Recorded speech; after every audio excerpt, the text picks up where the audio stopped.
Ismael Paderez. Okay. I thought people's names up, so I don't want to be weird here on the podcast. So usually start, I'll count us down. So we'll count down in 3, 2, 1. Ismael, how's it going, man? It's going pretty good, man. I'm gonna turn my level down, turn my mic down a little bit here. Oh, man, thanks for coming on the podcast here, Sure. man. Glad to be here. Awesome. We've been talking so much shit about Phoenix mariachis in general, and I'm glad that you reached out and wanted to come on and talk about mariachi music here in the Valley, man, because we definitely need to, get together for sure. You know what I mean? For sure. I mean, I go to Tucson. I've been to the mariachi conferences out there. Went to the second one, and that was like my favorite. I fell in love. My dad played mariachi music. He was a trumpeter. Like my whole family plays norteño music. Okay. So they come from that background, and I just fell in love with mariachi. And when I see Mariachi Vargas back then, and I was like, "Oh man, yeah, it messed you up, right?" I was like, "What the fuck?" Yeah, I was like, "This is some beautiful music." It's just like humans can sound like that. Like that's real. Yeah, it makes you feel good, you know. Yeah, absolutely. So, I just fell in love, but. And then violin, I started played a lot of instruments throughout my childhood, like bajo sexto, played accordion a little bit, bass, I played euphonium, trumpet. Wow. Just all-around musician. All-around musician, started playing. I like the sound of the vihuela, so that's how I kind of started out. And then there's too many vihueleros here in Phoenix. Yeah, there's a lot. And so I was like, okay, well, violin. Let's do the violin. Yeah, I've been considering taking up the violin again. I played violin for about 4 years. Yeah. When I was a kid, from about 4th grade to about 8th grade. And then trumpet for a little while in parallel. And then really the whole time that I was doing that, I had my dad's guitar that he never really played. Mm-hmm. And that was like the mystery, And yeah. I grew up like you, where your family plays, Mexican music, right? Yeah. Not necessarily mariachis, but... my family, they were all guitar players, piano players, singers, right? My nana side. And so I grew up with going to like my uncle's house to watch like the De La Hoya fights on the illegal cable, because he had the black box at his house, right? And then eventually you hear like dun dun dun dun dun dun dun dun dun dun dun, and you start hearing the bolero music coming out after everyone's all pisto, right? Yeah. So yeah, family, it's a big deal with heritage and mariachi music. But before we get too dived into that, introduce you to the PlayMariachi Podcast audience, like the 100 viewers that we got. I'm not Joe Rogan of podcasts, so maybe someday, but I just like talking to people about the gig life. So your name is Ismael Paderez, right? Say that correctly? That's correct. Okay, cool. I'm only a quarter Mexicano, so I always have a little bit of an accent when I speak Spanish. Well, to the viewers out there, I don't look Mexican at all. I'm actually from the Yaqui tribe. Yeah. You're telling me that. And so... Pascua Yaquis are Mexican anyway. They're like Mexican natives. Yeah. Kind of, sort of. I'm Yaqui as well. They paid for my education, so thanks for the tribe for that one. Sponsorship. Yay. My tata was Yaqui, and my uncle, and, they've always been members of the tribe. My mom's a member. They take care of her health care, and, they take care of their people. Yeah. They pay for college. That was a big one. Oh, yeah. I've been through that route.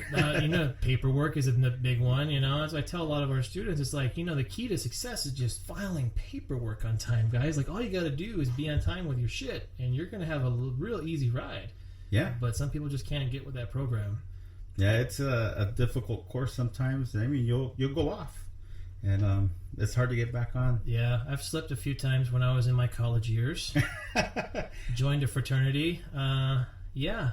I'm not saying that fraternities automatically make you slip. In fact, they do the opposite, where they help you. Yeah. But if you're stupid and you get a little too much into that, hey, let's go out every night life, and then show up to class hungover the next day hurting, you can do that. You can do that sometimes. You gain some experience that way. You learn how you fail classes, when you do shit like that. Oh, you know yeah. what I mean? And how to not succeed, I would say, is something that you can learn early on. It'll be a valuable lesson to be successful in the future. But for your background here in the Valley, I mean, you've been playing mariachi music, so you started playing violin, right? That's your main instrument here? Yes, my main instrument. And so who do you play with here in Phoenix? So I play with Mariachi Valle del Sol. From the Armando Chacon. Armando Chacon is a trumpeter. He came from Juarez. He also came with, I think, in one of your podcasts. I think it was Mario. Oh, Mario was talking Munguia? and Carlos. Mm-hmm. We're talking about the mariachis. Oh, yeah, about Cervantes. Alma Jalisciense came over here, and they from that group. So my boss was part of them. He traveled with Juan Gabriel on the early days. Road musician. Yeah. So, and he knows knows a lot. Writes music. Taught me a lot of things, and very nice. We're not we're an organized small group now. Yeah. Not like, we pick up things. It's good to have a good ear and learn to play music. Those two things are very valuable to a musician. But also, it's about feeling it. Yeah. Having that feeling, right? It's like you put on like old, like for me, I like Miguel Aceves Mejia. I hear a wapango, I'm just like, hell yeah. Da, da, da, da, bum, ba, da, bum, bum, bum, bum, bum, bum. It's like, it's the same. It's the exact same thing. I'm working on a bit of a thesis right now, about rhythm sections. And Miguel's going to be here a little bit later today, so I'm actually doing 2 podcasts in one day. So, injured shoulder, so I'll do the talking, right? So I can't do too much. Can't play gigs. My left arm is for shit right now. I can barely move it, but I'm still going and training. I don't know. I'm stupid that way. Smart but stupid. I'm smart, but I do dumb shit. How's that? I do too. Well, you're a Star Wars fan, obviously, so you can't be too far off the mark. Yeah, I love Star Wars. You fuck Star Trek. That's what I'm gonna say. Oh man, fuck Star Trek. Yeah. Come on. As an engineer, you got to appreciate how accurate they sometimes adhere to some of the physics and the theoretical portion of Star Trek, right? Yes. Some of it. Some of it's real, but Next Generation, I think, was much. Why the fuck are we talking about it? Anyways, we're gonna keep talking about. I don't care if people talk about Star Wars and Star Trek. Sorry, guys, we're engineers. We can't help ourselves. All right, we're very sorry about that. But in the Next Generation, I feel like whoever was writing for that, they got a lot of the theoretical what's possible, like, right? A lot of it, not all of it. Some of it was a little bit like the Q and all that weird interdimensional shit. Mm-hmm. But some of the physics of like the starship itself, like 400 years from now, you could have, particle, what was that thing? Was it tea Earl Grey hot and it would just appear, right? Yeah. It wasn't 3D printed. It was actually just the particle would form the cup and it would form the drink from just atoms, right? And it would just appear. Like, that's possible. That is possible. It's energy is a problem, but it is possible. And putting every atom together in the same identical space, I think that's the hardest part. At the same time, right? Without causing a major collision, right? Which would result in a major explosion. Because energy is really everything, right? Yes, it is. But then the beaming, right? Oh, yeah. Now, the one thing they got wrong in that is that you're not really beaming yourself. Every time that someone is beamed from one location to another, you just destroyed the original. You made you basically cloned Captain Kirk every time he's beamed from the ship to the surface. And the original Captain Kirk is gone. The one that was born from his mother, that's gone. And now this is a copy, right? Yep. So there's that theoretical physics problem of like, well, what happens when you make copies of copies of copies of copies. Eventually there's degradation, right? And I don't know why we got on this topic, but just because here's a point: just because you're mariachi doesn't mean that you're not well educated and nerdy and stuff like that, right? You gotta think outside the box sometimes. Think a little outside the box. People get thrown all the time when they find out I'm a mariachi musician. Oh, me too. They're like, "Oh man, you're like so huge and you're an engineer," but like you put on the traje de charro and you're one of those guys like, that go out there and play. What? You play mariachi? I'm like, yeah. Been doing it since I was a kid. But like, I talk in meetings and things like that. You have to sound professional, of course. Of course, yes, yeah. But I tell them, you play. Oh, so sing me a song in the office. I was like, I can't sing. I'm not singing in the office. You're gonna pay me? And I just played. It's $5 per song. Sorry, this stuff costs money.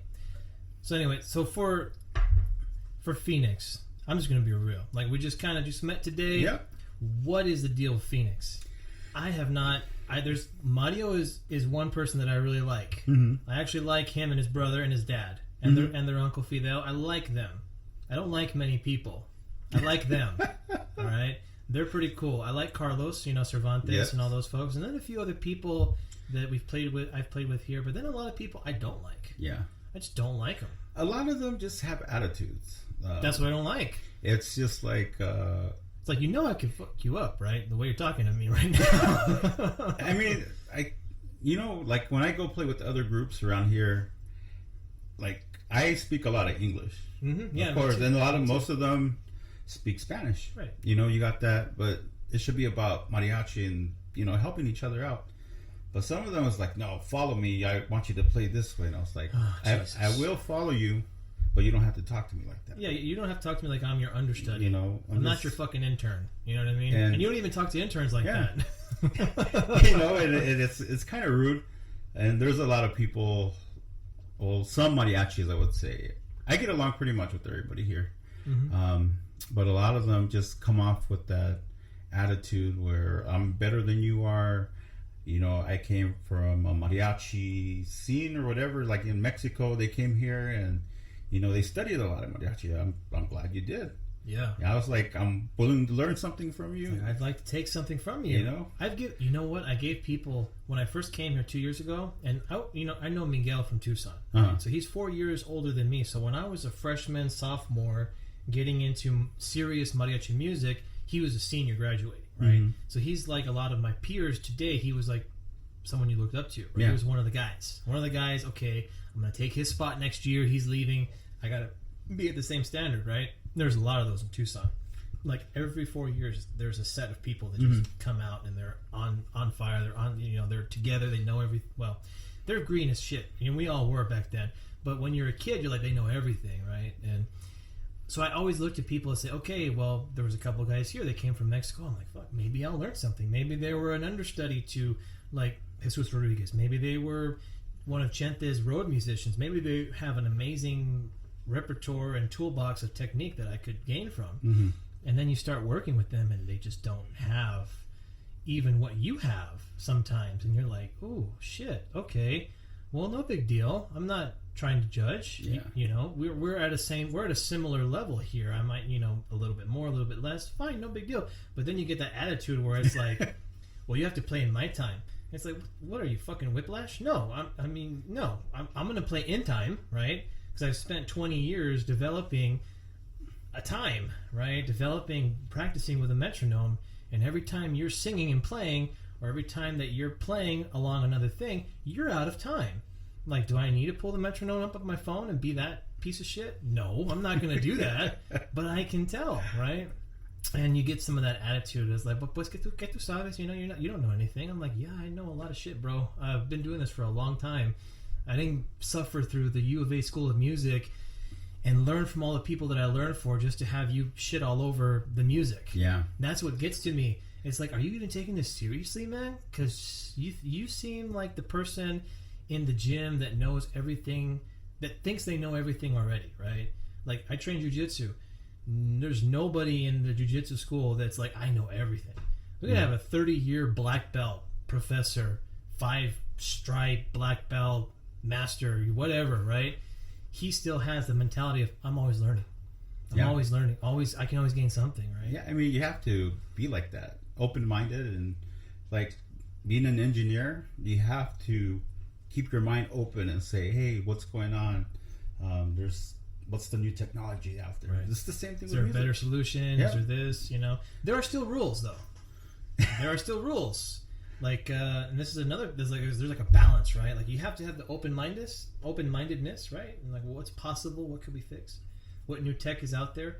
But if you don't know calculus, you're not going to understand the technology necessarily, right? True. If you don't go through physics, you don't understand things like motion and energy, right? So there's a half-baked situation there, right? The same with music, right? It's like, you know enough theory to get you through. Yeah, you're good, right? You know enough about your ear and your music and how things should sound. I know people that, like, one of my mentors was Cuco del Cid, and he passed away a couple of years ago, and he wasn't a composer, but he had a mastery of guitarrón, vihuela, trumpet. He played everything, he sang, and he was like one of those perfect pitch individuals, and he just knew everything. he could pick out a note, in a symphony that was sharp or flat. He was one of those talented people. Wow. So he had that gift, right? But music, he was always like, ¿Cómo pusieron este acorde? And like, oh, that's an E flat 7, do, re, mi, fa, sol. Oh, siete. And he would get it like that, right? But he needed a little bit of that help with theory. Now, if you're a shithead, you could be like, well, he doesn't know theory. It's like, this is a master musician. So what if he's not, a composer, right? Yeah. So there's that balance. There's that balance you got to attain.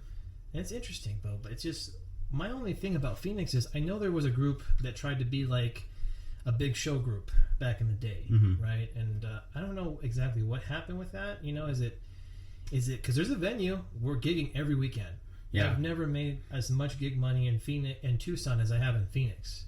So I'm like, it's not like there's not a demand for it. People will pay for mariachi music. Oh yeah, they do pay. They'll pay for shit. Yeah. Like, I'm sure they'll be happy to pay for really good music, right? Yeah.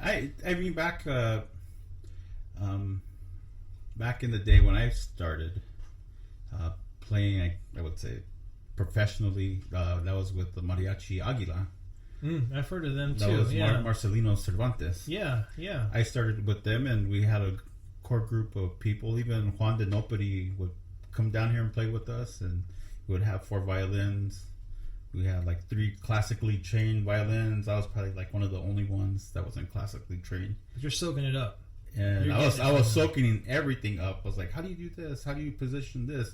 I was like, I would ask questions all the time. Go back home, put in my notebook. Right. Or back then also we had the tape. Oh yeah, so you the cassettes. I would record and listen to everything. I was like, oh, look, that sounds really nice, So, it's like a true student. You have to be. Always, right? You have to be. You have to always learn. But that was one of the big groups back then. I played for 8 years probably. Man, that's a long time. With them. And we would do all the shows, like we did Pedrito Fernandez, Yolanda Del Rio when she would come in, Nidia Rojas, she was still green at the time. Yeah. I mean, all the musicians that would come in, we would just sit in there, talk with them, and back then there was like no sheet music. We would ask for sheet music, and they're like, no, we don't have it. There's a cassette. There's the cassette. So we would like study for like 2 weeks, and you'd make it happen. And then I started playing with Armando Chacon.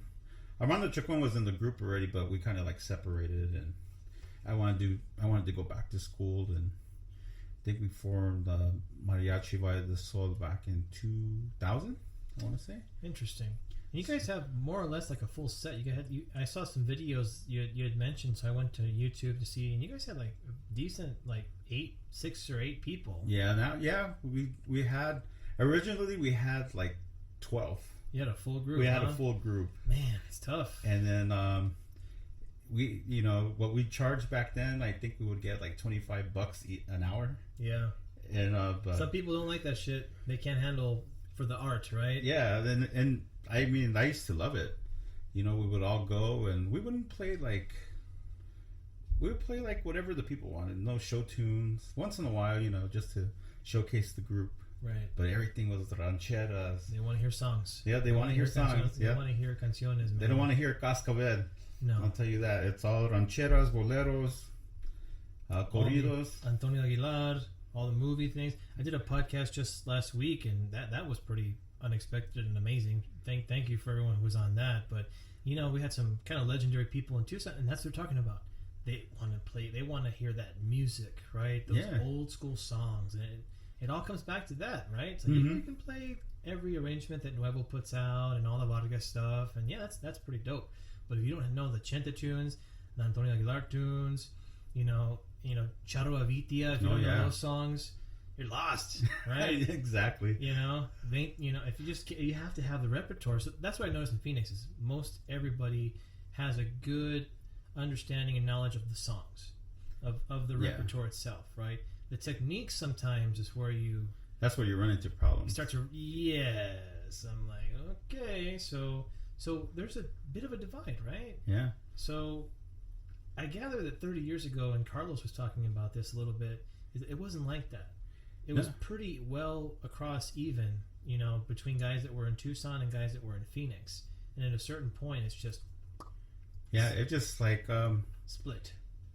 I noticed like after SB 1070, like we lost a lot of our clients. I mean, I was making probably like $900 every week. Yeah, that's a nice life. You know, I didn't have health insurance. I was good. Like, I was a young I'm kid. all good now. And I was just like, you know, after that, then everybody was like struggling to find work. Yeah. Here in the Valley, because everybody took off to California, to New Mexico, Texas, just so they can get out of the state. They didn't want to deal with the law, you know. So we lost a lot of clientele. I think, and our group kind of suffered from that being so big. You need that clientele to support you. Yeah, I mean, we had a big clientele around here, and you know, we lost that, and so, you know, everybody was kind of like scattered. They would go play with other mariachis to survive. Back then, that was just a full-time mariachi. Small groups, like put 5-6 man groups together as opposed to like 8 or 9. And now there's so many groups out here. There's a lot of small groups out here. Yeah. Everybody wants to be a jefe. That's what I always say. Yeesh. Yeah, a little bit. They want to be the boss. They want to be the boss. I was like, you don't know how to play an instrument or you don't know how to sing. No, but I got some gigs. I was like, how did you get a gig? Yeah. They didn't hear the group. Yeah, seriously. They just want someone. Yeah. I was just like... You said, yeah, I can do it. And that's, you know, one of the big gripes that I have around here in Phoenix. We have people that don't know how to play yet, but they want to be a jefe. Shit. They want to start groups. And back then, there was like Mariachi Continental Azteca, Mariachi Aguila. There was only like Mariachi Jalisciense, Alma Jalisciense. There was only like 3 big groups. And now they're like scattered all over the place. And it's like, you know, you get all the little kids now. They're coming up. I seen some of the videos from Miguel's group, and I was like, man, they're good. They're pretty good. Sometimes they're a little bit of a handful. It's like you want to be strict, you know, but you can't help but care because you remember how you were when you were, you know. Again, me and Miguel both come from the same high school, and so we were little shits when we were kids, man. I can tell you that much. And so you see yourself in these kids, and you're like, God damn it, just do what I tell you to do, and you'll be fine. You know what I mean? But everyone has their own way of looking at things, right? But yeah, I see the kids here, and I see a couple of things that I don't like because they don't necessarily have what we had in Tucson, and so they do whatever. They're very susceptible to do whatever, right? And I'm like, that's not exactly. Is it right? I have this internal conflict in my mind. I'm like, I have my perception of what I think is right, and like I said, I'm always trying to learn and self-evaluate and be a student. And I'm like, is that true? Is what I'm telling them true? And so you struggle with that a little bit, right? Yeah. And at the end of the day, you're like, no, time is time, and this music is the music, right? There is a right? There's ways to do it that is also right, but playing like you're a dolphin with a fin on your vihuela or your guitar, that's not right. I'm just gonna tell you right now, that's just not right. And I tell I had a vihuela student, and I tell him all the time, you're going to develop poor habits and poor technique because everyone around you doesn't know any better. And when you start having arthritis problems in your hands when you're 17, 18 years old, is because you're not doing it right. You're trying to achieve the same sound, but you're not getting the right technique to do the sound, right? So of course you're going to develop problems, right? And so there's nothing like that here. I would like, you know, I bought a house here in Phoenix. Yeah, it's lovely. Thank you. A lot of years of blood, sweat, tears, and uncertainty paved the way for me to have my little fun house here, you know, and my office. But, you know, I'm a member of the community now. You know what I mean? I'm no longer a Tucson guy. You know, I'll always be a Tucson Southside kid, no matter where I go. But now I'm here, right? I'm in Phoenix, and I want to do something, but every time you do something, there's that fear that people are gonna fuck you over a little bit, and I've seen that happen up here in Phoenix, and it's like you see the punches coming, and you're like, okay, nope, all right, I'm getting out of this, right? I mean, we started a little group, you know, a little banner last year, just because there was a restaurant that some fraternity brothers were starting up in Tempe. And I was like, it's my friend Alex had always told me from a very, early time when I was in college and I wanted to do a group, right? I was an idealist. I was green. I didn't know shit. And he told me, like, if you're going to do a group, you need a planta. That's it. If you're not already established and you don't already have a client list and you're not already, making it every weekend, you need a planta first. That's the only way you'll make it. And so we had a restaurant opportunity come up. I was like, all right, fuck it, let's dive in. So we started up a little thing. It's like, all right. And then the restaurant folded at Christmas time last year. Oh man, they couldn't survive, and they were the only ones that I was going to want to work with because they were brothers and I could trust them. Right? There's a lot of restaurants in Phoenix, but man, I get the feeling you can't. And Miguel was talking about this too because they've been screwed over so many times. They don't trust anybody. Yeah, not to mention restaurants, but we used to play at La Casa de Mariachi. Here in Phoenix? Here in Phoenix, right on 24th Street in McDowell. You would think that a place called Mariachi would have mariachi music, right? Live mariachi music every Friday night. Yeah, we played there, I think, from like 1998 to like 2013. And it's a long run. It was a lot of changes, with the owner. They wanted to do other stuff. That shit sucks. And then at the end, it's like we didn't get paid. Like almost a whole month, and I was like, became a problem. That's a major problem. I have major problems with people who don't pay you, and like it gets personal. Yeah, it was already gonna get personal. It gets personal, and we had other places too, in like Mesa. We did a long run there for like 10 years, and that folded as well. Yeah, here it's you hard have to survive as a restaurant. Here you have to get the clientele to come in and eat your food so they could pay for the mariachi, Yeah. You need people like that, and you need it to be thriving. Yeah, every weekend. You need a restaurant. We should start a restaurant, huh? Oh God, I would love to, but I ain't gonna run it though. That's just the thing, is that a lot of these things, I could do, but it's risk, right? It's personal risk. That's what holds you back, is that you are staking your life on stuff, and statistically speaking, it does not succeed. Yeah. So it's like going to Vegas and gambling.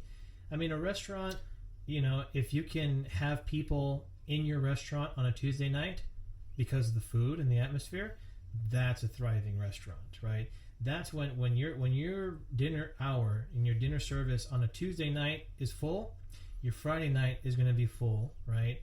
And then that opens the opportunity to have live music and bands and stuff like that. But you have to start with the right chef and the right staff, the right menu. You have to have someone who knows what the fuck they're doing in that kitchen, right? Mm-hmm. And then you have to have somebody who's not I'm a restaurant owner, I'm a business guy. No, you dropped out of college and you don't know what the fuck you're doing, right? That's what you are, and you're trying to survive.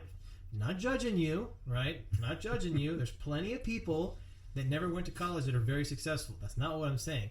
What I'm saying is I've run into more people that don't know what they're doing because they did not get the proper apprenticeship or training. Yeah. And they fail, right? They fail big time. You can be a smart motherfucker and still fail, right? It doesn't matter, right? You got to have a little bit of luck to go along with it, right? You got to have the right kind of lightning in the bottle. But that's what we need in the Valley. Yeah. You need a place where people can come, because I've been asked this so many times by people that I've met here, where do you play? Where do you play? Like, I play in people's backyards when they call me, and they're like, oh, how disappointing. It's like, yeah, it kind of is, right? Because you don't know the restaurant and music business. It's a grimy one. It's not exactly a dirty one, but it's a little grimy. Oh, yeah. It's hard to maintain. I mean, I don't know how, even in Los Angeles, you've seen, like, the Camperos. They were at La Fonda for decades, folded. They went to, Pescador or something in Carson, folded. Now they're somewhere else. That's going to be, something that hopefully they can maintain. It's hard to maintain, man. Not everybody wants to eat tacos and burritos every Friday night. That's true. You got to have something that's a little more elevated. Yeah, something of variety. See, I like those fusion restaurants. Like there's a taco restaurant and bar, Rivolo or something like that. It's a spot over in Peoria, like on 75th or 83rd and Bell area. Mm-hmm. And their food is really good, right? They have a lot of open space. But would you want a mariachi in there playing maybe for 2 hours every Friday night? Maybe. It'd be tough. Yeah. It's a tough sell. So without a planta, so how do most groups survive up here? Is it just the word of mouth, and it's just trying to keep the volume up every weekend? Yeah, I think so. Like, I mean, too, you have to pass out cards. Like, yeah. You know, you gotta just pass out cards. You know, you go to, you know, here's my card. Shove it down their throat. Mm-hmm. Or, yeah. You know, you got to do that if you're don't have a planta. You know, because like you said, a lot of people come and ask you, hey, where are you playing that? Or, you know, and like, I can't say, hey, we're not.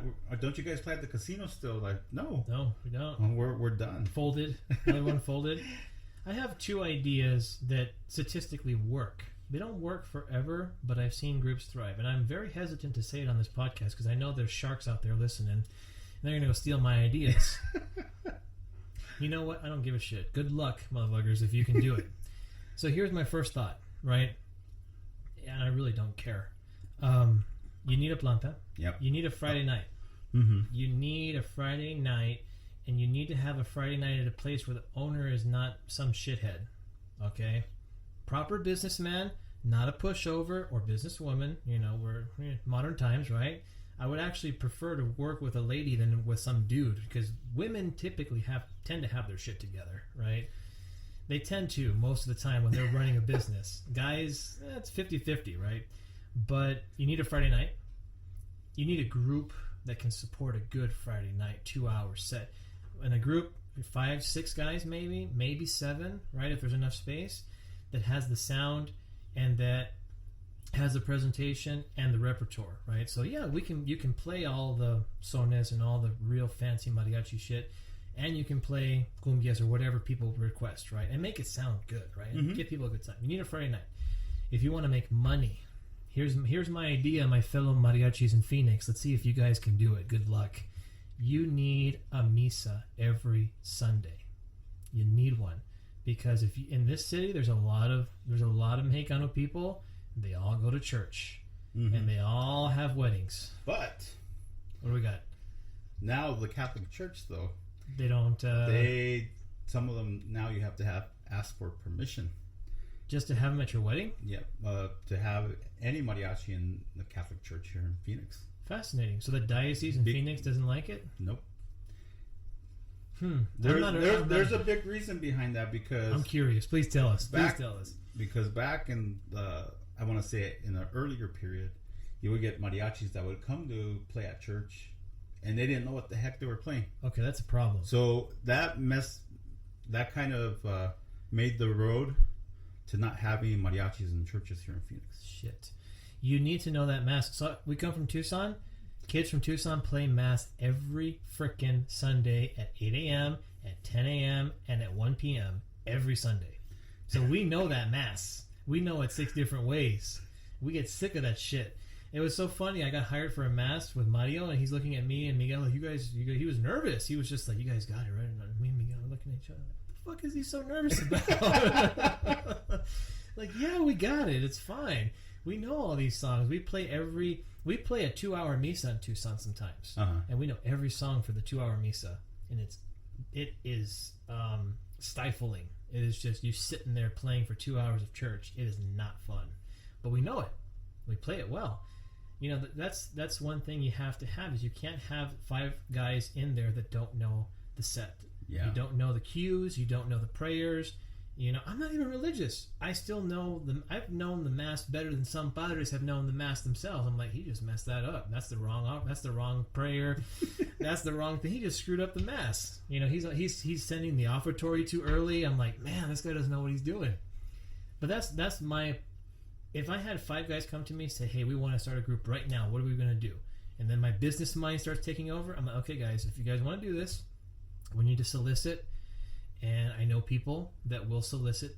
I don't do this shit because it's too stressful. I don't like answering calls. I don't like sending out contracts. I don't like doing the business management of running a group. But someone's got to do it, right? Yeah. Someone's got to do it well. So I was doing that for a little while, but as soon as that restaurant folded, I'm like, I'm not doing this no more. Because it's too stressful to call guys and say, come on, you want to do this? And you send them, can we take out these songs? And can we do a practice? Like, yeah, we'll do a practice. And then no one comes. I'm like, all right, well, fine. Fuck me, I guess, right? The misa would be the first thing. I'd say first thing we're going to do is we're going to just do an hour practice. None of this 2-hour crazy shit. Mm-hmm. Let's just do an hour, right? Little baby steps. Hour practice once a week, whenever the fuck you guys want to do it. We just got to get ourselves to start a piece at the same time and end it at the same time. We will be phenomenal compared to everybody else if we just get that down, right? Find a Friday night, find a misa, and watch the money start rolling in. You know what I mean? And as soon as the money is coming, as soon as people are making money and they're playing along people that sound good, and all that business nightmare management shit is being handled correctly, you're not showing up to gigs where there's double bookings, you're not fucking up dates, you're not messing around with times, you know, all of that, there needs to be someone in charge of that. Yeah. That's what I would do. But am I going to do that right now with what we've got to work with? Yeah. Probably not. It's hard to find people here that are willing... Discipline. Yes. Put in the work. Say, hey, you know, we're going to practice on Wednesday or Thursday, or, you know, tell me when you have time. Let me get everybody's input. You know, nobody wants to, like, but you hear, you know, nobody wants to put the time in, but you hear, hey, we have a chamba this Saturday. The voila, you know, everybody's like, ready. I'm ready. Okay, put me down. I was like, what happened to the practice? What happened to the practice? You know, and then you got to be like, okay, eventually I would like to pay people for rehearsal. It's like, maybe that's a thing. I know that would be, people would be like, I'll go do an hour and a half for $30. Why the fuck not, right? Well, it's like, okay, well, for that $30, when you come in and you're not ready, guess what? You're not doing it no more, right? But that's some kid shit. People get tired of that stuff, right? Mm-hmm. You got to treat it like a business. The music has nothing to do with it after that fact, right? The music is just assumed that you're going to come in and do the music part of it, right? Yep. But that's what I would do. And if anyone wants to steal my ideas here in Phoenix, good luck. I encourage you guys to go ahead and do it, because it sounds easy, but I imagine it's very impossible. It's very hard, like, to manage like that. I mean, the group that we have, we won a competition in 2013, and we played at Fiesta Mall. Oh, nice. We played there every Sunday, and they paid us $100 each, like regular pay. It's a pretty good gig. You know, did it for 3 years, and it gave us a lot of business. But, you know, we had a place to showcase our stuff, and people would come in, and, you know, it was great. Ultimately, the people, the non-musicians, the audience, they love this shit. They do the music. They'll pay for it. What do you think it is about our genre that just the gente just wants it no matter what? I think, like, when they hear mariachi music, they have these memories, like, with family. Yeah. You know, especially I grew up like that. Like, every morning when my mom was still alive, you know, I would get ready for school, and I hear we had a little radio in the kitchen. She turned it on. It was KPHX. Ismael Ortega. That's where I got my name, Ismael. Your namesake? My mom's like, I like his name, so I'm gonna name you Ismael. Oh man. So yeah, it's like I would hear that every morning. You know, I hear norteño music, and I would hear the Javier Solis come on. I was like curious, and you know, it sticks with you. Yeah, it does. You know, it's a lot of memories. I can smell tortillas cooking and the chili con carne going. You know, I have a lot of memories. I can almost smell it right now. You know, so I think the music brings back a lot of memories, especially, like, you know, family memories. Yeah, people that aren't here anymore. Yeah, that's the biggest one. You know, when I'm playing gigs, sometimes I think about my tata that passed away, you know, a few years ago before I moved to Phoenix, or right as I was moving to Phoenix, he was gone. And then I think about all my other family. You know, my nana and all her sisters, they were all singers.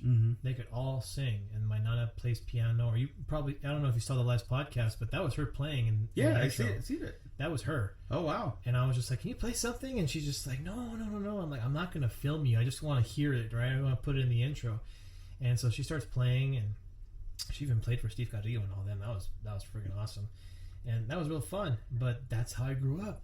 You know, when I would wake up at my nana's house on the weekend, if I was staying with her, my mom and dad were, you know, separating, and they got divorced eventually, I would hear that music, you know, early in the morning as she's starting to clean. And so you smell like the pine sol in the bathroom, and you hear her singing, and then eventually you smell the food cooking, and then she's doing that, and yeah, it's just always memories. So for all of the thousands of people that hire mariachi musicians to play for their daughter's wedding, their son's wedding, their quinceañera for their daughter, their anniversary, they're the divorciados. I've played for a couple of those. Right here. Yeah. Oh man, that's a tough one, man. Getting divorced, I can't imagine walking through that, dude. That must suck. But music's helping me through. Music will help you. Music is a good diversion. So for groups, what would be your ideal situation for a group here in the Valley? I mean, we all kind of make do with what we can, but like if you were king for a day. If I was king for a day, I wouldn't necessarily audition people. I mean, there's a lot of good talent out here. You just gotta look. You just kind of gotta look for it. I mean, when you go to gigs, you kind of see it. This person is gifted. You know, it's a good singer, good violinist. Could learn some more stuff. You know, you got to keep out your eye for that. But I would like to have like an organized group like we used to back in the day. Like have 2 practices a week. And it's difficult though now that I'm older. I'm 45. Yeah. And you know, I have an engineering job Monday through Friday. Sometimes I work Saturdays and Sundays. Yep. And it's like you work till 5. You get in at 5. 6. You work until 6. Yeah. That's life. It's like I'm not sitting around on my butt all day long. Yeah. I don't have a whole lot of time to practice my stroke, guys. but that's, you know, life. You need insurance and all those things. But of course, that's the ideal thing, that you want to get people that you click with too, have the same personality, the same desire. You know, I was talking to my friend, I don't know if you met him, Michael Flores, another violinist. Yeah, I met him. I saw him in your video. I'm like, yeah, I was playing with him with Eddie, what the frick, Ponytail. I forget his last name. Yeah. And so I was playing with them for a little while too. And yeah, he's a pretty good violinist. Michael's a very, very good violinist. Yeah. And yeah, I learned a lot from him too. But like people like that, doesn't sing much, but he can make that violin sing. Yeah, he's a great instrumentalist. And like I seen your videos, you're a good viola player. Oh, well, thanks. And Miguel Angel too. I mean, I'm like at this point in time now, or like I'm 45 and I see you guys, I'm like, these are the people now that we that have knowledge and stuff about music. Got to get them together. These people are the people we need to get together. Yeah. Because now, like my boss, I think he's about 64 now. That's tough. And he still has the chops to play the trumpet. That's nice. But yeah, that getting up in the morning, going out in the heat. Yeah, he's getting up there too. So I was like, man, we need to start looking for people. Mm-hmm. Trumpeters, violinists. Good trumpeters. Yes. For some reason, people think I hate trumpet, and I don't. I just hate bad trumpet players. Yeah, I mean, it's a difficult instrument. It really is. I remember playing it for about 3 years. I didn't love it. It seemed to me pretty simple, right? There's lots to do, and you just got to play the notes that are written on the page, right? For mariachi, it's a whole different thing. But folks who couldn't, at least in my experience, control what they're doing, they're just. Oh yeah, a lot of the trumpet players here, they just blast. Like, it was every note, even it's a bolero. I was like, right here, dude, you need to soften it up a little bit. There's this thing called dynamic, man. Exactly. That's why I like Mario and his brother Angel, because they can play and they understand the dynamics and the differences. They don't just like every time I'm on bass with those guys. Like I'm not dreading it. I'm like, hey, what's up, bro? Yeah, all right, cool. We can follow each other, and it's always good, right? And so that's what I like. And then they talk shit to me and everything, and I respect that. I respect that. I'm a roughneck sometimes. I like that kind of camaraderie, right? That's yeah, me too. Yeah, I always mess around with Mario all the time. Yeah, I was like, I call him stuff I can't say on here, but there you go. me and Miguel will be here later, hopefully, if he's not fucking late. And we. Tucson mariachis are late too. You know what? It's weird because the Tucson guys that are here, we have a weird reputation for always being late to gigs, and it's a little strange because while we're in Tucson, we've never been like that. We've never hardly ever been like that. That's a death sentence. Like I remember showing up to the Paria Suiza sometimes, like with my guitar in my hand, like fuck, it's 7:01. All right, let's go, right? Shit, man, it's like the worst fear you can have in Tucson. Because we only have one freeway, so there's only one way to get around the city. So, like, the fear of being late, man. Yeah. People don't tolerate it. Like, I can't imagine that. Like, I always wanted to play in Tucson. And I was like, It's a good, you know what? It'll sharpen you a little bit musically. Mm-hmm. Musically, maybe not the repertoire, right? Mm-hmm. It's not going to grow you as an all-knowing Jedi Master musician, but you're going to get some Obi-Wan Kenobi out of Tucson, right? You're going to definitely, it sharpens people. Like, I was just down there, I went down there last week to do the golf tournament. So there's I don't know if you've ever heard of Elisa Castellum. She was a singer in Tucson, and she was killed in a car accident. And so her parents have put on like a foundation and a golf tournament for her for years, mm-hmm. right? For a long time. And, their goal is education, children.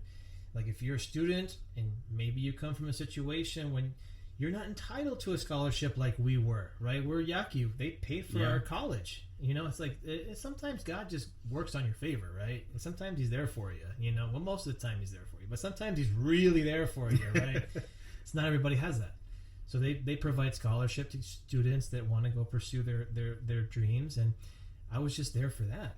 And just the number of just talented musicians and people and jamming and all this stuff. And at a certain point, I had been drinking scotch and half a dozen other things.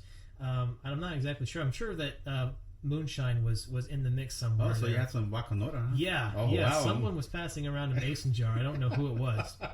And I'm not going to name names. But I was pretty hammered. My friend Beto, he was on the podcast too. I've known this guy for forever. And we have similar dark humor, right? So he picks up a requinto, which is a whole different tuning, right? And he's jamming and I'm jamming, and we both fuck up a chord, and we both look at each other like, we both just start laughing at each other. And he's just like, I'm gonna have to sharpen you back up here a little bit. I'm just like, yes, you may have to. I'm getting a little dull in Phoenix, man. It's getting a little dry, but that's what it does. Like, you'll get sharp with the music in Tucson. Yeah, you have to, because people fucking destroy you, in terms of like talking shit and gossip. That's how I came up. Like, I came up at Pueblo with guys. Like, I would pick up a vihuela when I would go to the mariachi room, and my friends that were in school with me, oh my God, the horrible shit we would say to each other. Like, dude, Sterling, you can't even play, man. Why don't you just, like, fucking go kill yourself, dude? It's like, why are you even in Changuitos, man? They must be desperate. Like, there must be no one else. You suck, bro. You can't play. You can't sing. You're fat. It was, oh my God, it was horrible, right? It's like, why is your girlfriend always looking at me when we're at gigs, bro? Like, shit like that. Like, on that level, we'd be fucking with each other. So me and Miguel do that to each other. And when I was playing, whenever me and him are playing with Chapala, sometimes we start talking all that shit to each other, or like we'll start texting each other in a group thread and like, fuck you and fuck you back and your mom and this.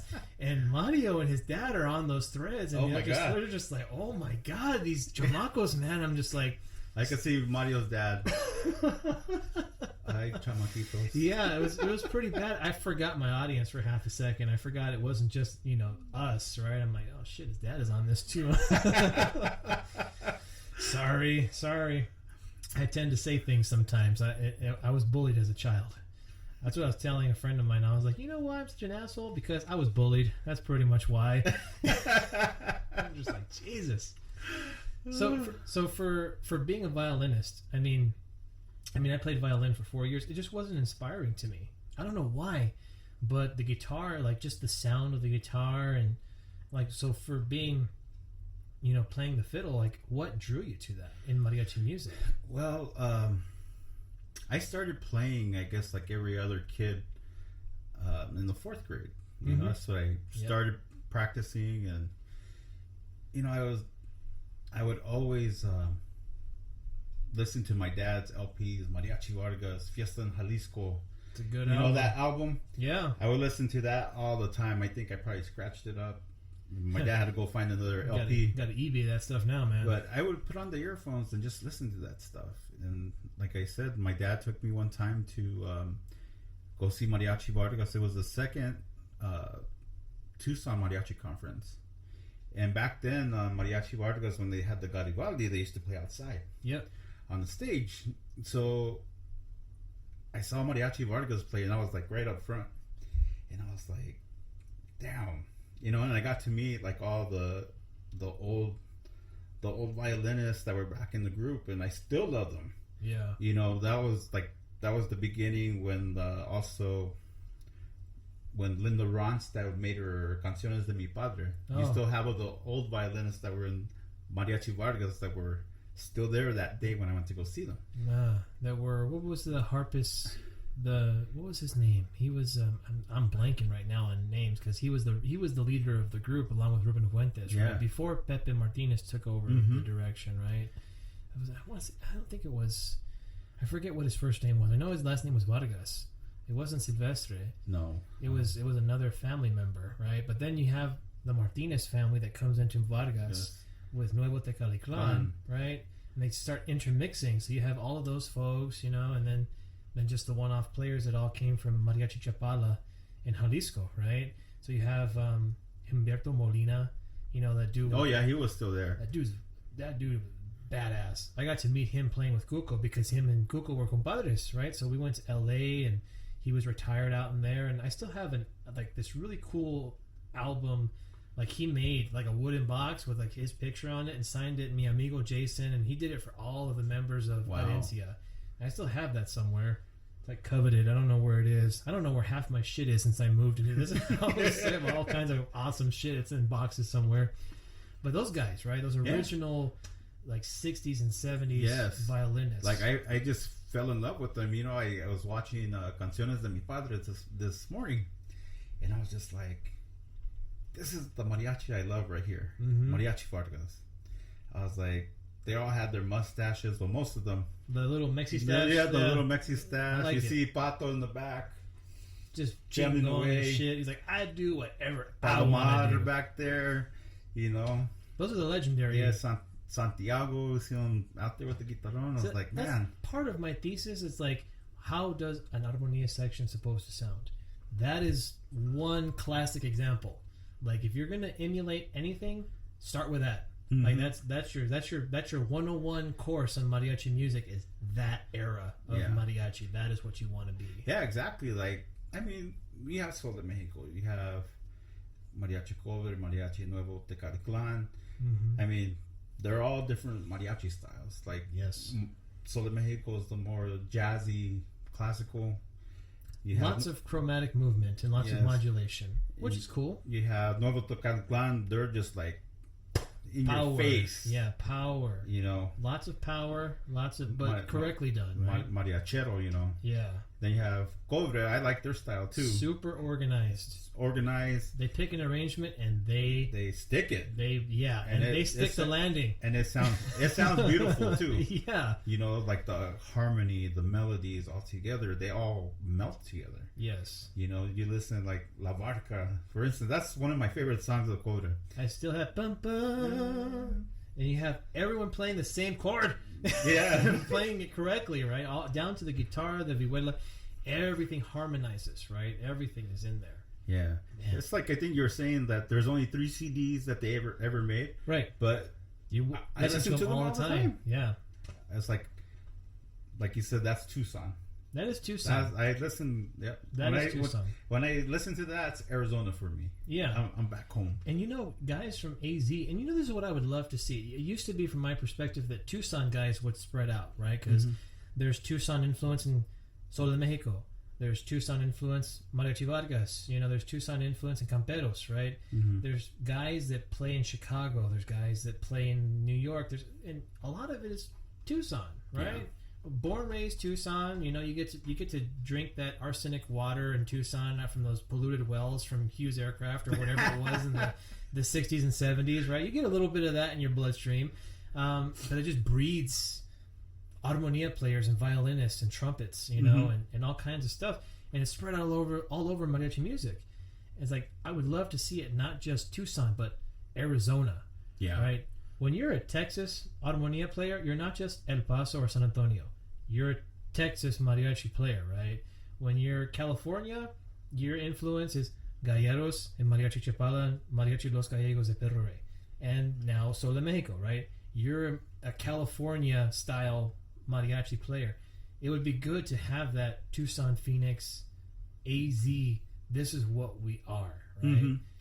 And, you know, us being here, like-minded individuals with a little bit of discipline and passion, I think it could be possible. I think so, too. I was, like, thinking about it last week. I was at the Angry Crab with my friend Luis, who's also a reweather player. And, I think I've met him. He has the beard. Yeah, I played a few gigs He's with from him. Cali, originally. And he moved down here back in 2007. But, I was telling him about this because I was looking at your podcast and I was like, what do we have to offer? I was like, let's just go smash him, man. Let's just go talk shit about him. That'd be awesome. No. And it was just like, you know, it's first comes you have to be humble around everybody. It doesn't matter what level you are. You know, if you all get along, you get along. You can talk as much shit as you want to. That's kind of how you know the people like each other. Yeah. You know, if I don't like you, I'm not saying anything to you. And of course, there's the level of playing. You know, if you see some skill in the skill in somebody that they can improve, or they play well enough, you know, let's take them. You know, you want to come practice, right? You know, the ideal thing for me is like I would like vacation. That's another one. Playing with five people, you know, like I'm responsible all the time to go play. You can never not. It's be like, there. hey, I'm gonna take this weekend off. Oh no, I already got the contract for that job for that weekend. I was like, then I have to say something. Well, it's for work. Yeah, seriously. You know, I would like vacation. I love playing mariachi. That's all I listen to in my car sometimes. Yeah. Going to work, coming back. It's like I listen to Snoop Dogg. Oh yeah, that mariachi. too. That's about it. It's a very weird, eclectic assortment in my iTunes. It's just like Snoop Dogg, Too Short, and then Mariachi Vargas, and then Mariachi America. It's like, then there's some Beethoven and Mozart, and then there's some Eagles. It's like, what the fuck is this guy on, man? There's a lot of weird music in his iTunes list. I used to be kind of a standing joke at the music college. Like, I wonder what Professor So-and-so's iTunes list looks like right now. We'd always just joke around and like, he's probably like an ABBA fan or some shit like that. It's like, it's a classical pianist. Yeah, but that's like the ideal. Like, I want, and I'm glad Miguel, what's his name? Miguel Angel Flores, yeah. Yes. I'm glad that the short Flores. Yeah, the short Flores. I call him the nose. I call him the nose. I'm really. I'm glad that he's actually doing something like that, organized with the kids. And they sounded. That's where it starts, I think, with the kids, because people like our age that want to do this, it's like we have jobs. There's a little bit of carrot that needs to be had there. Yeah, you know, it's tough having families now, and like I think Miguel was talking about, you know, that if you're in your 20s, you should go out and tour. Yes, do things that you want to do before you even get married. Yeah, go explore. Go to fucking LA and figure it out, man. Do it. Can't do it now. I gotta move my house and my wife now if I want to go do that. Yeah. So, you know, it just starts with the modesty, being humble, getting quality musicians, getting together and building that camaraderie. Yeah. Like, for me, if I was supposed to get a group together, like, I would say, hey, you want to go practice? Want to go practice? Want to play a gig? Yeah. Want to play a gig or something? You know, see where it goes from there. And then, you know, invite people to the house, have a carne asada dinner or something. Yeah. You know, it just has to be something small. We used to do that in Tapatio. So I went from changos to playing with, at the time I thought was going to be like my dream group to play with. That shit crashed and burned on me big time. I don't even talk to my former mentor and teacher anymore. Like, and I played just like the fucker too. And so I have all his mannerisms. I have pretty close to his sound, you know what I mean? And I don't talk to the guy, and so it can go the way opposite way, really badly. And so then I went back and forth with groups growing up, and I played with Coco de Cid for a few years, but it wasn't until I started playing with Mariachi Tapatio. I was with them for almost 10 years. Wow. Which is the longest. And everyone knows, like, how does Jason get along with people for any amount of time? It's just like he will cut bait and run when he does not like a situation, and he'll tell you right to your face why, right? And that's how everyone knows me. But I was with Tapatio for a long time just because there was that camaraderie. Like, we would do Christmas parties. We would do Halloween party. We would do cookouts. You know, we'd all invite each other. I'm having a housewarming party at the end of August, and they're in Tucson. I still invited all of them. I was like, you guys don't have to be obligated to come, but if you want to come up to Phoenix and get the fuck away from Tucson, there's a house right here. I got a couch. It's comfortable as hell. You can crash out all you want. You know? So there has to be that camaraderie in a group. If it's all just business and it's all just like, you start getting animosity, you start getting frustrated. You know, if one person's fucking late for a practice, you're just like, God. And that was my problem too, is like the career. I work where I work. I'm not going to mention it if I've already mentioned it in the podcast, but it's demanding. Yeah. It's a professional life. I don't punch a clock. I don't get in at 7 and get out at 3. I get in when I get in, usually early after training, and I get out when I can, right? Sometimes I'm there until 4, 5, 6 o'clock, 7. I'm in here in my home office at 8, 9 o'clock supporting people that are in, you know, across the world in other countries, because that's how broad our team is. Yeah. And then doing this, you know, the podcast, traveling, playing gigs, it's like, that pressure of you have to be there, right? You're a member of the group. Yeah. I remember that from Tapatio, and I remember for a while, like my last 2 years with Tapatio was really challenging. I had to say, hey, you know, I really, really don't want to do this, but circumstances and the demands for my job, I had to stop going to masses and practice. Like, I need to fucking sleep at some point on the weekend, right? Yeah. And so my friend Beto, I mean, I feel bad for putting him in that position, because I said, I will learn the music and I'll be on the spot, but I can't be showing up to all this shit. I just cannot do it. I literally can't. And he was just like I'm making him make an exception to the rule, and I know that's not fucking fair. But at the same time, he knows that if he publishes music, I'm going to learn it. I'm going to learn it on bass. I'll learn it on vihuela, go to play guitar. I'm going to know all of the parts. I'm going to know where all the musicians are, the violins, the trumpets. I'm going to read all that shit and have it memorized, so when I show up to the rehearsal, it's ready to go. And I would deliver. And I remember I did this my last year. We were doing a show at the Gaslight.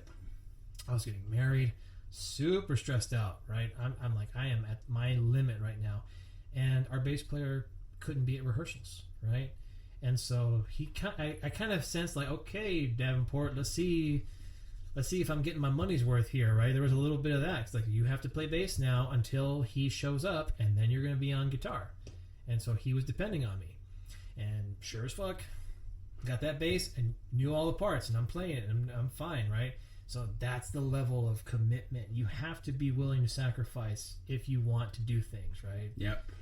You got it. Was it easy for me to learn all that shit on my own? No, it sucked. But you had to do it. Now, if I'd have failed and I said, ooh, actually, I didn't learn it on bass, you know what, Davenport? Go fuck yourself. You know, pretty much is what I would expect him to tell me, right? And I would deserve it, right? So I used to have to do that. So the thought of a dedicated group now, it's like, you know, I personally, I think I could do it now. You know, I kind of took a break from school. My career's going pretty good. Got this house. I'm like, yeah. So life happens, right? Yeah. And in Phoenix, I don't see that being as flexible of a thing. Usually it's like, well, if you can't be there at 6 o'clock on a Tuesday morning to do chamba, then, you know, yeah, I'll go hire whoever the fuck else is going to be there. Yeah, see, that's like one of the problems they have with me. It's like, can you take midday off to go play at a funeral? I was like, no. I was like, I'm in demand right now. I said, I'm working with clients. I work with as a third-party contractor for APS. Okay, so you can't fuck around. So I can't. You got to be there. I have to be there. You have to be there all the time. Like, engineers work around the clock in certain situations. Yeah, some days I go in at 6 in the morning, 7, come out at 7 o'clock, 8 o'clock at night. I just go home, go to sleep. Yeah, do it the next day. You know, you do that every day, especially if you have a lot of deadlines that you have to meet. You got critical design reviews. Yes. You got production design reviews. You got no time for anything else other than being an engineer. Yep. You got systems that need to operate, and they need to be operating in those 8 hours of your workday. Exactly. That is it, guys. And you know, my friend Adrian, he's a mechanical engineer too, but he's the harpist. Okay. You know, I don't know if you've seen him or know him, but he was on the podcast. Yeah, I've too. seen him on the podcast. He's the one from El Paso. Yeah, Texas.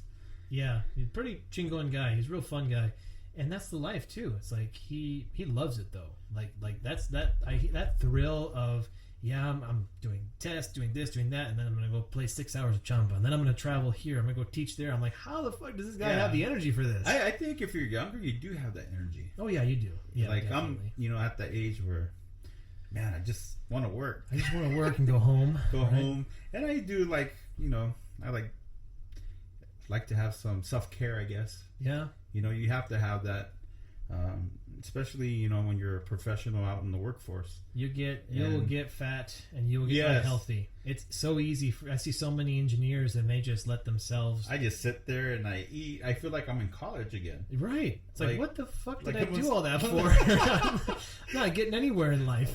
Oh, damn, man. That tastes so good. I'm hungry. It's like, I'm still hungry. I gotta get some more pizza and donuts. I hate when people bring that shit into the office. Oh, I know. They just brought donuts the other day. I was like, what's that? Hey, Izzy, there's bagels. So I was like, okay. Yeah, let's go eat some of that stuff. That's death. I gotta train extra hard tonight just to get that off of my back now. That's why I started doing the jiu-jitsu. And then, doing physical stuff, I mean, that's what worries me so much. Is like getting injured. Yeah, that was one of my main worries. I think as a musician, it's like, I stopped playing basketball, stopped playing football. Yeah. I was like, now I have a little carpal tunnel on my thumb. Shit. Yeah. And it's like, we get to an age, but you still love the music. You still have to play. Yeah. I can't imagine not being able to play my guitar. And that's what's been messing with me the last week and a half, 2 weeks now, is I really badly injured my shoulder. And it's okay. It clicks when I move it now, right? I had it all taped up and stuff for training, and so I just put sports tape, and I just basically isolate this, and I'm fine, I can go, and everyone's shoulders messed up in jiu-jitsu, but then you have the hands, right? And so I noticed that when I got hired to play vihuela for a little while with Mario's group, I wasn't as good as I used to be. Mm-hmm. And I thought, well, maybe it's just perishable, maybe it's just natural. And it's like, no, bro, it's all that training that you're doing is making you real stiff, right? It took me 4 months to get back to what I would consider a standard. Uh-huh. And I didn't hit it until I was working with the kids. So the kids, vihuela player, he had to go do some teenage shit, whatever it is, right? So he couldn't play. So I did a whole Saturday with the kids to support him. And it wasn't until our last gig at 11 o'clock at night when we were on a stage backing up people, right? Because the kids are a show group now, right? Yeah. So they back people up. And so I was playing, and all of a sudden I was like, oh shit, it's back, guys! I can actually play this right. And I was just like, I had this moment of oh wow, this is so perishable. It's so, and then this whole thing. I tried to do a cover of Bodas the other night. Could not fucking do it, and it's not complicated at all. And I just went, from here to here to here. I couldn't do it because I actually need to move my shoulder, and I couldn't play it. Wow. So, so I'm a little worried about that because I'm definitely not going to stop doing jiu-jitsu. And I've been training martial arts my whole life. I think you said since you were 5 years old. 4 or 5 years old. My dad is half Japanese and half white, which is how I get Davenport. So it's just really, really weird. So he's a half-breed just like I am, right?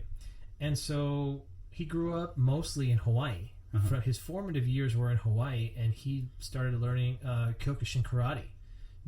It's basically Japanese karate, and he grew up training that.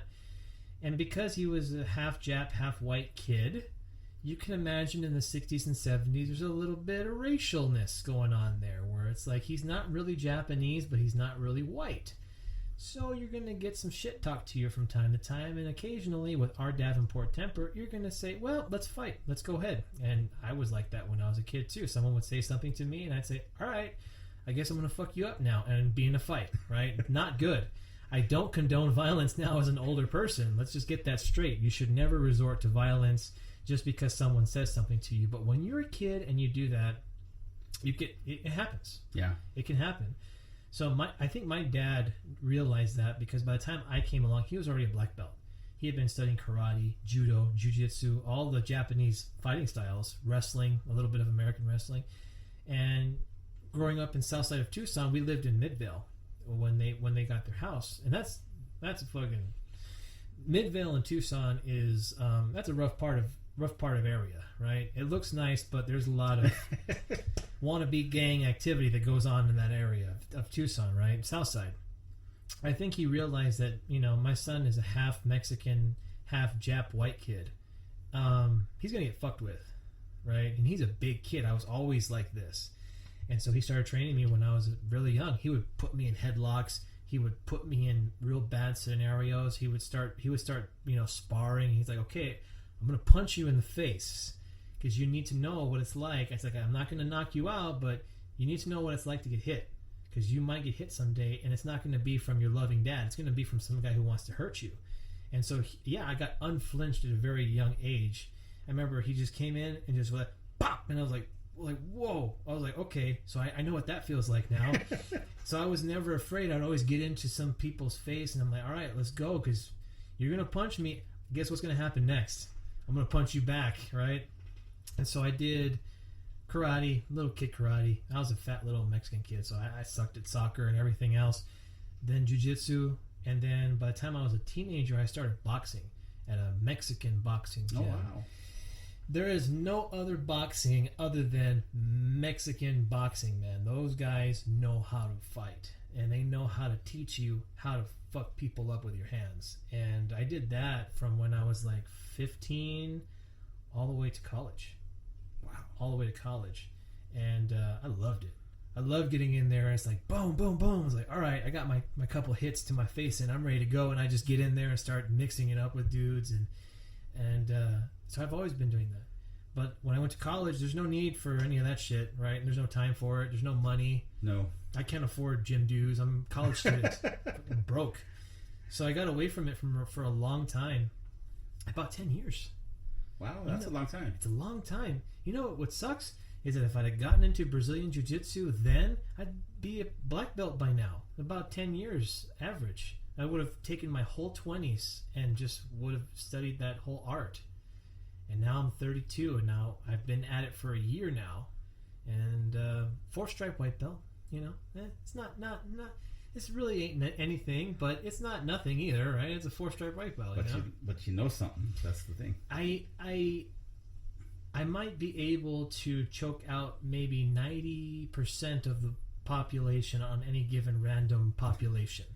So the drunken brawler guy that's just like, I'm going to come at you. Maybe he was a high school wrestler. He's just a big brawler guy, right? If he doesn't know any jiu-jitsu or any other form of wrestling and he hasn't kept it up, he might get choked out. He might get...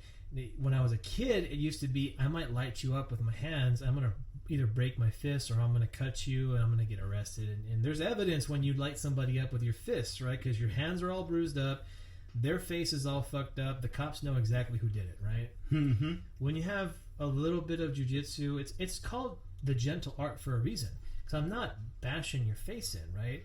I'm just going to get you in a real quick lock, and I'm just going to put a little bit of pressure at a time until you stop moving. And then I'm going to let you go. And you're going to be asleep. No one got hurt. But nothing happened, right? That's what I love about it. But yeah, sometimes we go a little hog wild in sparring and training, and I caught a knee to my shoulder 2 weeks ago, and oh my god, it's pain. Well, when you get my age, you'll really feel the pain. I'm hoping by the time I'm your age, I'll be black belt, and I won't be mixing it up with too many overeager people. I don't know. I have a little bit of my dad's genes in me. We heal. I don't know what it is. It's weird. He just survived cancer. Oh wow! And he had prostate cancer. And this kills people. Yeah. He survived it, and now he told me the other day that he's actually feeling strong and he can lift up his wife and pick her up and like nothing. And I was like, oh man, thank God for some of that Davenport Jap blood in me. Something. Because this is already starting to heal. I'm like, man, I got lucky on that one. I can't see for shit, but I can heal. I gotta get LASIK, man. Holy wow, we've been talking for a little over an hour, man. So this can fly, dude. We could do podcasts every weekend. I don't care, man. It's fun talking about mariachi music. Oh yeah, most definitely. So for the viewers, probably like the 2 people that are still watching this, what would you want to say about your passions and your ideas here in Phoenix, and the mariachi scene, Tucson, Phoenix, AZ in general. Like, what is some of your passions and some of your goals going forward? My goals is I want to mesh Tucson and Phoenix. There shouldn't be no separation. I'm better than you are. Right. It's that collaboration. That's what I want. Like, we're all brothers and sisters. Yeah. You don't play no more better than I do. That kind of attitude. Hey, if you want to come over and we're all here to learn something. Right. That's the thing, and that's what gives a lot of the bad mariachis that are here in Phoenix. It's that attitude. They have to tone that down. So if you bring a guy from Tucson as a Phoenix mariachi, you have to understand you're bringing over a highly technically skilled musician. Somebody that's trained. Someone's very trained. So yeah, you're gonna have to humble yourself down a little bit and say, okay, I'm hiring this guy. You're paying this guy or girl money. You might as well learn from them. Yeah. Right? You might as well don't teach them your shitty bad habits. Learn from them, right? Exactly. And then the Tucson people out there at the same time, and I'm talking to myself because I'm a freaking asshole sometimes, you have to humble yourself down as well and realize that just because you're highly technically trained and proficient does not mean you know everything, all right? You don't have the repertoire that some of these guys have, and you don't have the age that some of these guys have. Just because someone is, people that are older know more. I'm just going to say it like that. You've been on this planet longer. You know more shit than a younger person does. It's just a mathematical certainty, right? So you have to extend the olive branch the same way, right? Yeah. But you're right. If I extend the olive branch and a Phoenix musician starts getting, a sour face with me, I don't know. I don't know if I'm going to be so friendly in the future anymore. It's like I was trying to show you something, but you kind of just blew me off. And when that happens to me, like I'll go play with another group, and they're just like, Ismael se cree. And I was just man, what are you talking about? What are you talking about, man? I was like, I didn't even say nothing to you. I was like, I just have pride in what I'm doing. I was like, I'm following you. That's it. I really have a lot of respect for Mario's dad. Because we played a gig a few months ago. I was on guitar, he's on viola. We played Sabes Una Cosa, I think it was. And that's a very technical arrangement, right? And I was playing it the way I was taught, which is the Vargas sheet music. We took Pepe's music or whoever composed it, and we just played it, right? And there's a manico in there at the very beginning of each cadence. And it's like bum ba da ba bum bum bum bum bum bum ba da bum bum bum bum. There's a manico in there that has like a dum ba da bum up slap. It's very specific. And Mario's dad didn't know it, and he's like, "Oh, show me that." And I was showing that to him. He's like, "Oh, yeah, all right, I'm gonna keep that." So I'm like, he's a shining example of what we're talking about. Exactly, man. Shining example. Like Mario's always been very humble and modest. Yeah, and he's always been like that. And whatever he learns too, like he won't yell at you. He'll actually, hey, do it this way. It sounds better. Yeah. Don't do the manico so high. Just... Yeah, he even told me sometimes, he told me that I was playing, he's like, I'm trying to learn from you, but you're playing all this shit. And I'm just like... I was like, I'm sorry. I was getting chromatic with some chords with like Bajalu or something. Like, dun, dun, dun, dun. And he was just like, whoa. Call him at the Jason. I was like, I'm sorry, bro. I'm sorry. I'm going out there. So, but that's what I want to do. Like mesh Tucson and Phoenix together. Nobody's better than the other. Right. That's the collaboration. I think that we need to say, hey, this is Arizona. Yes. This isn't Tucson. This isn't Phoenix. This is Arizona. AZ. The puro AZ. Yeah, I would like that. That's something in the future, because my ass is getting old. I want to see that happen. Maybe we can collaborate, like you guys. It's the whole point of the podcast. And get people together that really want to get together and jam out. Yes. That's my future. Because one day I'm going to be gone off this earth, and they're going to say, well, what'd you leave behind? What did you leave behind? So I want to leave something behind. So now, like, when I see somebody, I don't yell at them anymore. Mm-hmm. Like, I see something wrong or they play something, I was like, oh, try it this way. Or if we're just playing 2 violins and we're at a gig, well, just don't play the third all the time. Put Right. the second in there with the third because it's more melodic. Right. You know, There's you only gotta so many of us, learn. right. You just can't read off the sheet music. Right. You know, there's little tricks. So that's what I've been doing lately when I see like the younger generation or violinists. I was like, oh, try it this way. You know, it goes this way. I was like, I'm not too sure. Mm-hmm. I was like, I have to go look at the sheet music again. Right. Like, let's try this real quick. If we don't like it, then we'll figure something else out, right? So, I mean, that's the whole point of when I listen to the Mariachi Podcast, you know, it's, you know, there's, you know, we do have bad Phoenix mariachis here. I'll be honest. They exist. And I think they're everywhere. Yeah. But that's what's interesting going traveling. It's like you go to LA, it's like, I'm sure there's shitheads in LA that people don't like too, right? Yeah. And El Paso, Texas, it's the same everywhere. Yeah, so I mean, it's just music, people. Yeah. You want to make something beautiful. You want to hear something beautiful, and something that comes from your heart. And maintain something of a level Yes. standard play. Like, Miguel sends me videos all the time of people here in Phoenix that play gigs, and it's a catastrophe. Oh, yeah. It is a train wreck. I'm sure you've seen it on Facebook too, and you're just like, what the fuck are they doing, man? Like, it would be like as if you just pick some random guy off the street, handed him a vihuela, and said, you play guitar? Like, okay, just play this. And they start playing, like, you know, some jarocho or some song, like La Cigarra, I think was one he sent me.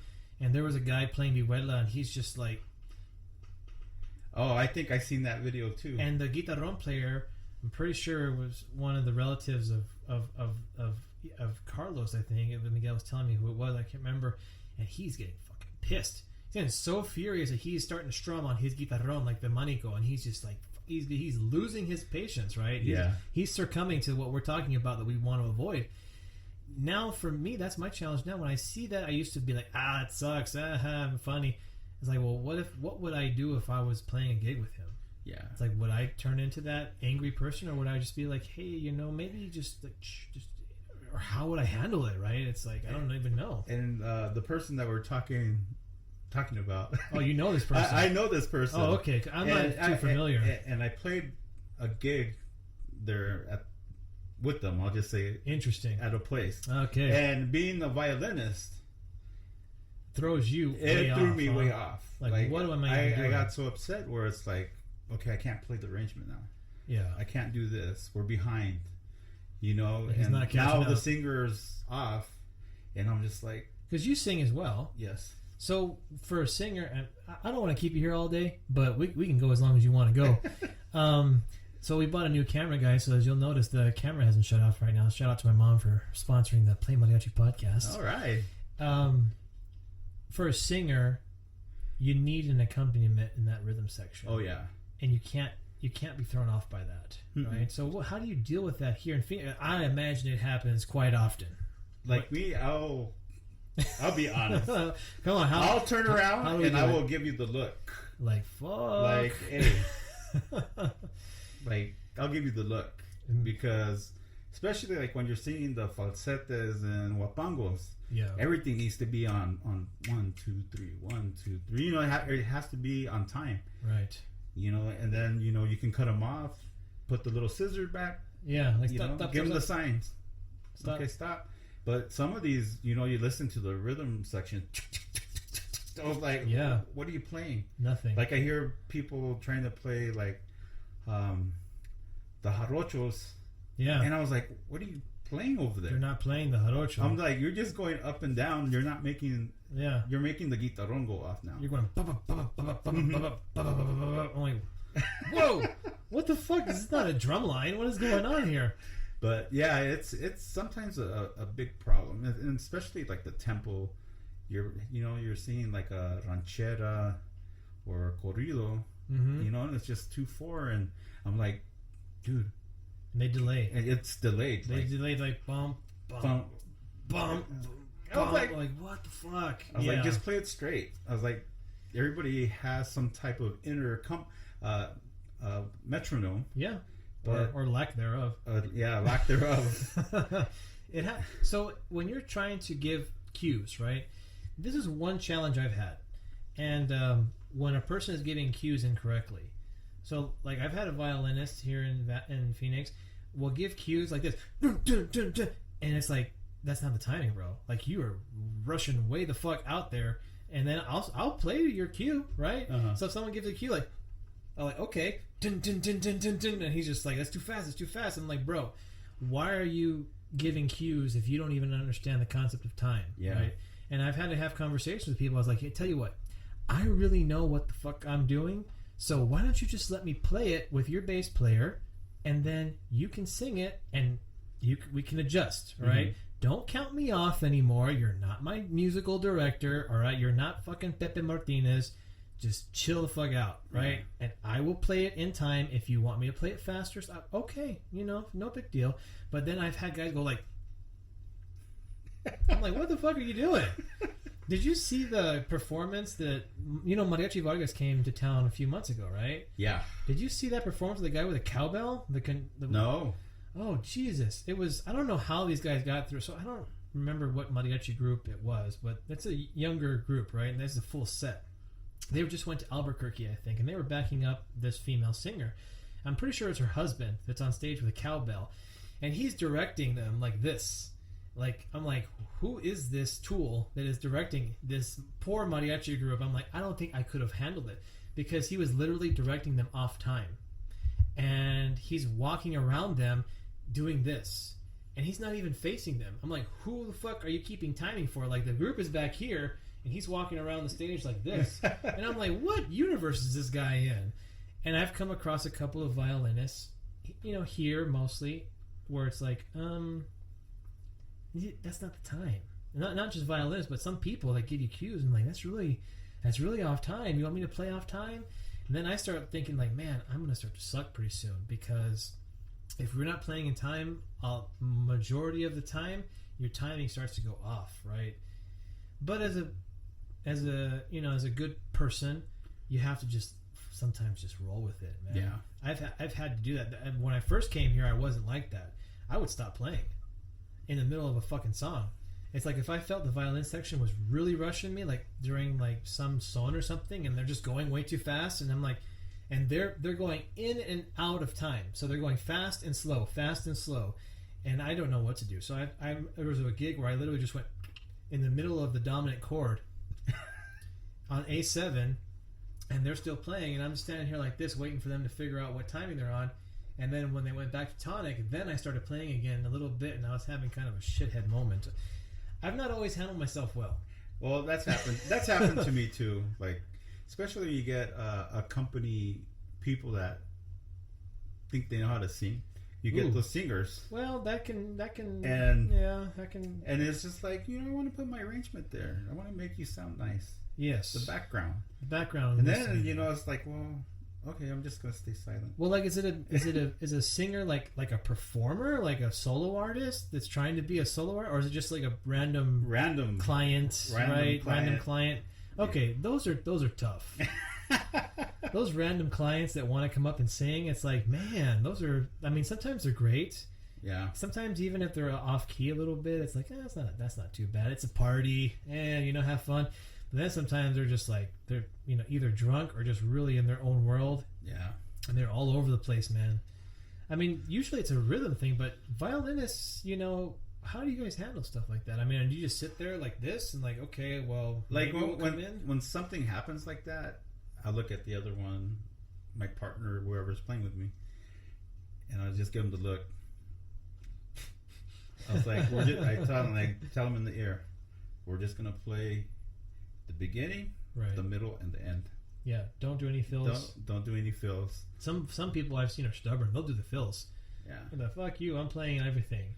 Yeah. And it just sounds. It just throws off everybody though. It's like, because the guitarronero and the vihuela, the guitar, they're trying to follow this person. Yes. And that's already gonna sound bad enough. Sometimes the vihuela player's going on cue, and maybe the guitarron's not. So then you hear the dun dun dun dun, dun. Yeah. Sounds like the offbeat heart. Yeah. You know? Sounds like two wheels going on opposite ends of a track. Like, yeah.